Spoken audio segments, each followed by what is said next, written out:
Assalamualaikum warahmatullahi wabarakatuh. Apa kabar anak-anakku? Di pertemuan kali ini kita membahas mengenai apa yang tertera di gambar. Menurut kalian kita akan membahas apa? Ya betul anak-anak, kita akan membahas mengenai renang, khususnya renang gaya bebas. Renang terbagi menjadi beberapa gaya anak-anak. Kalian pasti pernah mempelajarinya. Yang pertama renang gaya bebas, kemudian renang gaya dada, kemudian renang gaya punggung, kemudian yang terakhir renang gaya kupu-kupu atau lumba-lumba. Jadi ada 4 gaya renang yang biasanya diselenggarakan perlombaannya di event resmi atau event nasional, begitu anak-anak. Kebetulan kali ini kita akan bahas khusus mengenai renang gaya bebas. Renang gaya bebas ini dikatakan oleh orang-orang atau ahli-ahli itu renang yang paling mudah untuk dipelajari, meskipun ada yang berbicara juga mengenai renang gaya kata adalah yang termudah untuk dipelajari anak-anak.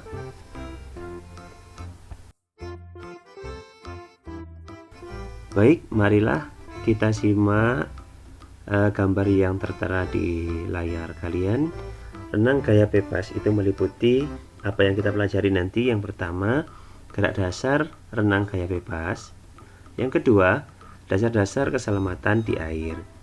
Jadi kita bahas dulu untuk pertemuan kali ini mengenai gerak dasar renang gaya bebas. Dan nanti kita akan membahas yang pertama, meluncur, yang kedua gerakan tungkai, yang ketiga gerakan lengan, yang keempat cara pengambilan nafas, yang kelima koordinasi gerak renang gaya bebas. Jadi koordinasi itu gabungan dari meluncur, gerakan tungkai, gerakan lengan, cara-cara pengambilan nafas itu digabungkan menjadi satu.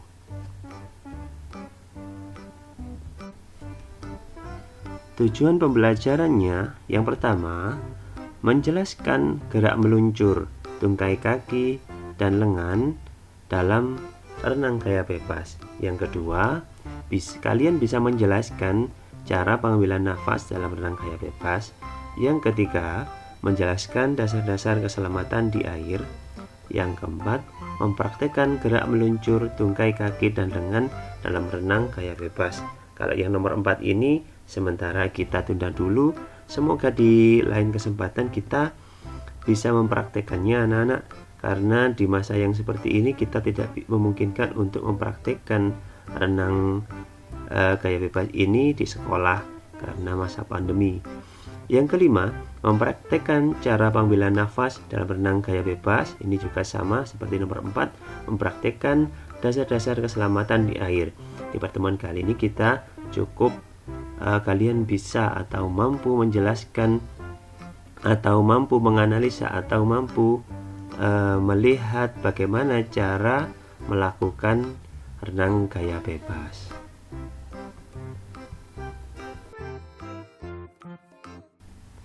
Kita lanjutkan pada materi meluncur. Nah, meluncur ini paling tidak ada 2 anak-anak. Kalau kita mau belajar yang pertama langsung tanpa alat bantu, yang kedua kita bisa menggunakan alat bantu berupa pelampung. Pelampung tentunya pelampung bukan berbentuk ban tapi berbentuk papan, jadi kita bisa mudah untuk melakukannya.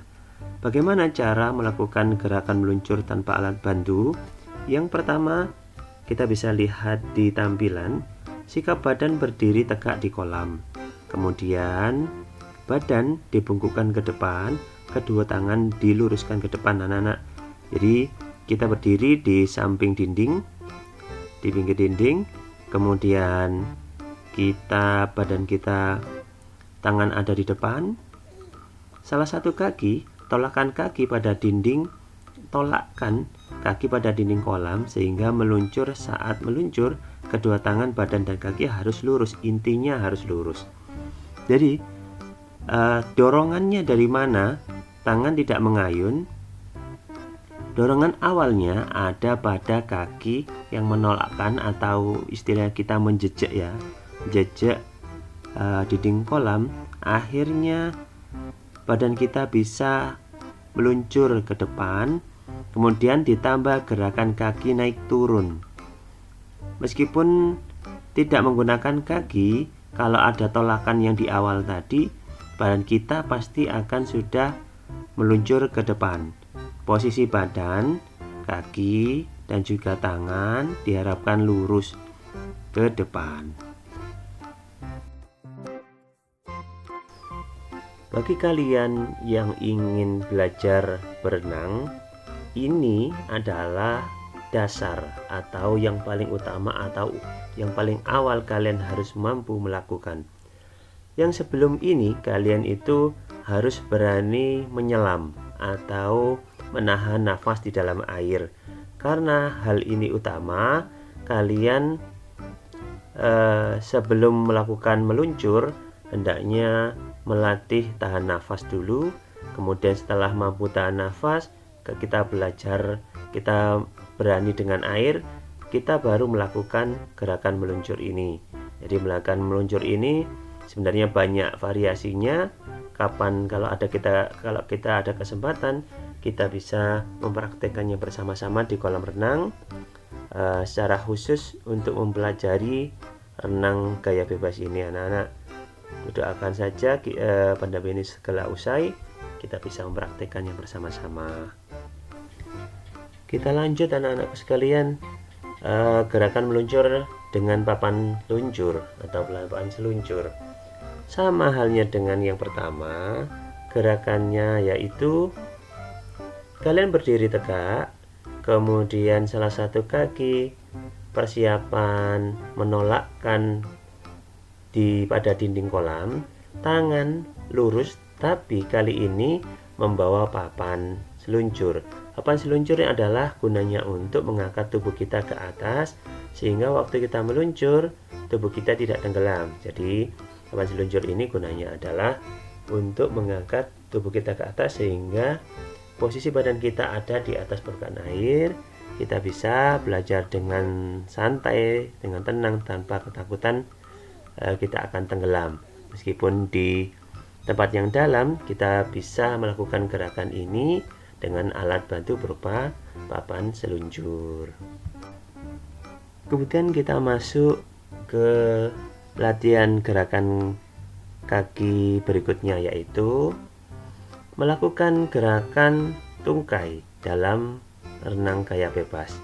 Yang pertama, cara-caranya masuklah ke kolam renang dengan kedalaman sebatas dada. Kita tidak di bagian kolam renang yang dalam tapi yang sedang-sedang.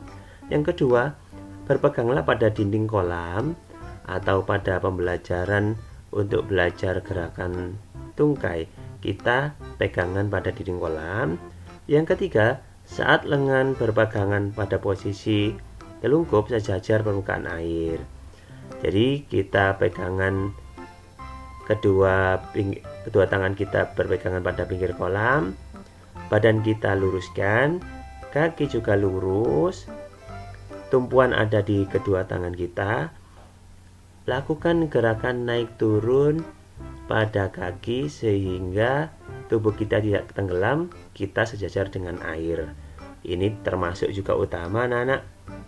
Gerakan kaki yang pertama tadi meluncur, kemudian ini adalah termasuk variasi gerakan waktu kita belajar berenang. Jadi bagi kalian yang ingin belajar berenang, yang belum bisa belajar berenang, yang pertama kalian belajar meluncur, yang kedua belajar ini anak-anak berpegangan pada pinggir kolam atau papan seperti pada gambar kita amati. Jadi kita bisa berpindah tempat atau tubuh kita sudah bisa berenang meskipun tidak menggunakan tangan kalau pada tahap ini. Kalau kita bisa mampu meluncur, kemudian ditambah dengan gerakan kaki, tubuh kita akan bisa jalan ke depan, alias kalian sudah berhasil untuk melakukan gerakan renang. Jadi kalau secara teori ini memang kita tidak bisa secara praktek anak-anak, Jadi nanti saya ingin tahu dari kalian siapa saja yang sudah bisa berenang dan siapa yang belum bisa berenang, sehingga nanti saya bisa menjelaskannya secara detail bagaimana anak-anak. Baik anak-anak, kita seperti biasa di bangku pelajaran ini kita ulas balik apa yang sudah kita pelajari. Yang pertama, kalian sudah belajar mengenai meluncur baik tanpa alat maupun dengan alat. Yang kedua, yaitu variasi gerakan kaki dengan cara pegang pinggir kolam, kemudian badan kita luruskan, kaki kita ayunkan naik turun. Di pertemuan kalian tidak mendapat tugas secara khusus anak-anak. Saya cuma ingin nanti di grup kelas, di grup PJUK kelas 4, kalian menuliskan kalian itu sudah mampu belajar berenang, sudah bisa berenang apa tidak. Saya ingin hanya sekedar melihat kalian apa sudah mampu belajar berenang atau belum anak-anak. Nah, terima kasih atas perhatiannya. Cukup sekian pelajaran PJUK pada pagi hari ini. Sehat selalu. Semoga kalian sehat selalu, juga keluarga kalian semoga senantiasa dilindungi oleh Tuhan Yang Maha Esa. Saya akhiri. Kurang lebihnya mohon maaf. Assalamualaikum warahmatullahi wabarakatuh. Selamat pagi anak-anakku.